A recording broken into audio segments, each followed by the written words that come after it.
are rolling. Hi, my name is Sunil Patel. I'm founder and CEO of Techmetric. We are now the largest cloud-based shop management system in automotive repair. Today, I'm the only founder CEO that actually came from an automotive background, running a repair shop for 11 years. Where are you from? What did you want to be when you grew up? Oof. Sunil is a dynamic leader. He's a man of action. He is not afraid to fail. I don't like Sunil sometimes because he's an overachiever. You know, I want to kick him straight in the nuts. One Robert 51, show me SO. Sunil has so many side hustles that nothing really surprised me anyways. I was like, ran out of stuff to do. For a founder like Sunil, he is an evangelist for the fact that there's a better way to ultimately operate. He is the same but different all at once. Because he's always been just that level-headed, cool, calm, collected guy. That is the person that needs to lead a company like that. We are not okay with the status quo, and we want to do what's best for our shop owners. Focus on the customer experience, not only for our shop owners, but the vehicle owners themselves. I think that struggle is one of the many reasons why I am here today. I feel like struggle in someone's life creates way more champions than privilege ever does.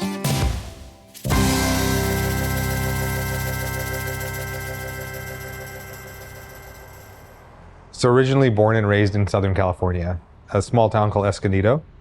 The challenge for me was that because my parents weren't from the US, they weren't used to the American culture, I guess. And we would walk 1.5 miles to 2 miles on our own, my sister and myself, to school and from school every single day. I remember Wednesdays were trash day. There was a house that happened to work on cars all the time. He had a lot of car parts always in his trash. I had no idea what they were, and so I would take them home. And I would tinker with them, play with them, had no clue what they did, but I would just take them apart, and I'm like, if this is what I find in one guy's trash, there's a lot more out there. We had an old station wagon. It was a 1978 Ford Zephyr station wagon with the fake wood panels on the side. So we would tinker with it every now and then. Dad would just show me, he would maybe loosen the bolt for me, but he would have me do the work. That was like my first entrance into automotive. 5th grade, my dad got a Packard Bell computer from Price Club back in the day. I would do all kinds of stuff on that computer. I just figured it out on my own. I would read books, I would figure out how to code in BASIC. I wanted to become a coder, but my parents wanted me to become a physician. And I went to India for med school. And in my 3rd year of med school, I met my wife. They make a good team. Yeah. Divvy up the things that need to be done. See, do you have after school your golf? Mom, I'm gonna go to the car, okay? Yep. All right. Okay. Bye, honey. Bye, honey. My wife got accepted into residency at Henry Ford Hospitals in Detroit, Michigan. And so I was kind of idle, figuring out what I'm gonna do. I had a vehicle at the time that I purchased, and I took it in for an alignment at a repair shop. Sunil brought in his Mercedes for alignment. One of my technicians noticed while performing the service on his car that his car was very unique in the sense that it had a lot of interesting options that were not available for the US market on his Mercedes. The technicians in the back wanted to know how I added all these factory European options on the vehicle, how I programmed the systems and whatnot. So I got to meet the owner. His name was Dr. Tumala. Once I figured out that he's a doctor, that changed everything for me. I came home, told my wife I figured out what I want to do. We had another customer come in a few weeks later who was talking about doing similar kind of modifications. So we called Sunil and said, would you mind looking at this other car we have here? He said, sure, let me take a look. And Sunil was here nearly every day from 8 to 6, Monday through Friday. Again, that went on for nearly over a year. That was tough. We were young, we had no money. He was trying to figure out the automotive space, where it was going to lead him, and I was doing my residency, making like minimum wage. It wasn't until I met Dr. Tumala that it clicked. I'm like, if this doctor could turn this facility and turn revenue from this business, I think I can figure out how to do this too. And so I found a location in Houston, Texas, and built out what was Motorworks of Houston at the time. And that is the beginning of my journey into automotive repair. This is roughly 2008. iPhone is about to come out.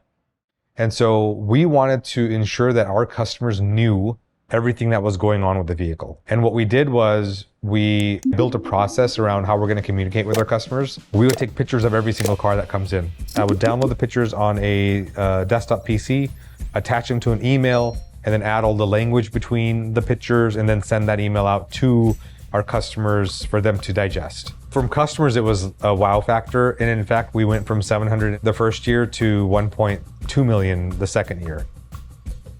I ultimately wanted to scale and grow the repair business into a much bigger entity and having multiple locations. My biggest heartache, I didn't know what was going on at the shop unless I was physically in the shop or I made some phone calls to find out what's happening at the shop. I started thinking through, could I build my own solution? And I then formed an official LLC. We didn't have much functionality at the time. Pretty much you could log in, I think was all you could do. It was unfinished, not scalable, a lot of functionality missing, and ultimately it was a disaster. When Techmetric launched, being a new piece of software, obviously it broke in many, many places. You build your first product, you release it, and you're like, okay, everyone's gonna sign up. And I think the month of February went by in 2018, we're like, no one found it and signed up. Well, $250,000 lost and sunk, and nothing to show for it. We thought we were good at building software and we missed the boat in so many areas, but we at least had a beginning point. It was just not something we could use in the space. And so I had to decide, do I pull the plug on this or do I start from scratch? Connected. There was one particular customer, Scott Holman. And he told me about this program that the Harris County Sheriff's Office in Houston have that allows you to earn your peace officer credentials. They had a tryout the following week, and it was a physical fitness tryout. And so they have like a short run, a sprint, and a few other things. And I passed the physical fitness side of it, joined the academy, and I did criminal warrants for about 11 years. Eventually, there was an opportunity that came up where Harris County was developing their SWAT team. And with that training, I joined the SWAT program and I was able to get in flying colors.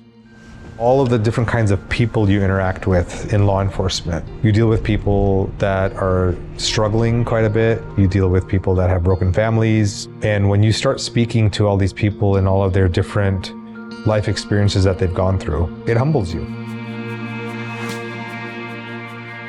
He's a man of action.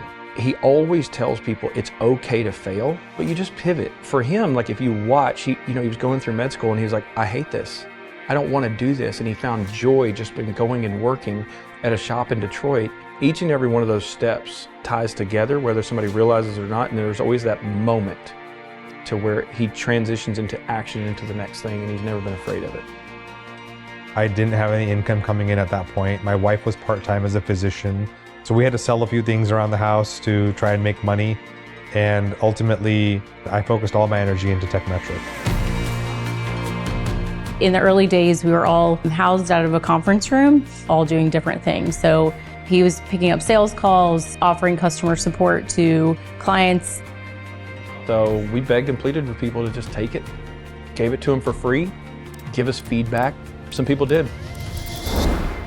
And to those people, we are forever indebted and loyal to them too.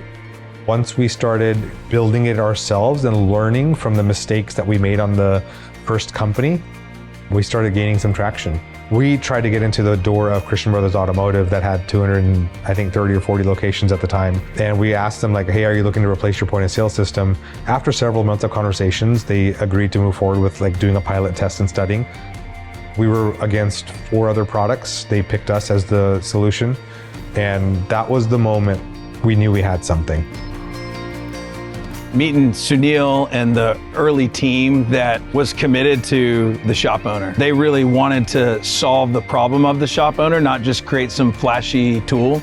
That tailored approach of, hey, we're gonna build this for you. What do you want? Was super intriguing to me.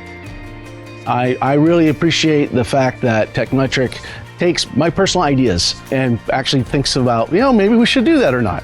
We went full-time Techmetric. That was a game changer straight off the bat. And just the technology of just moving forward all the time.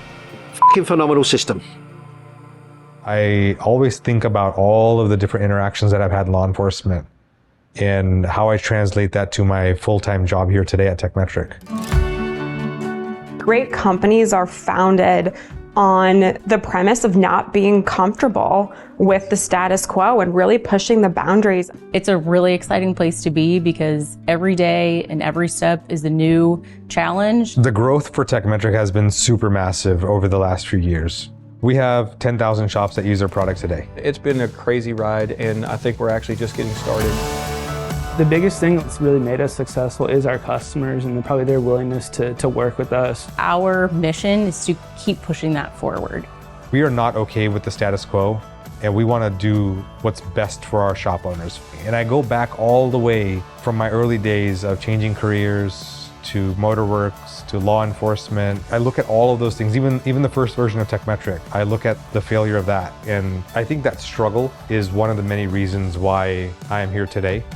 And I feel like struggle in someone's life creates way more champions than privilege ever does.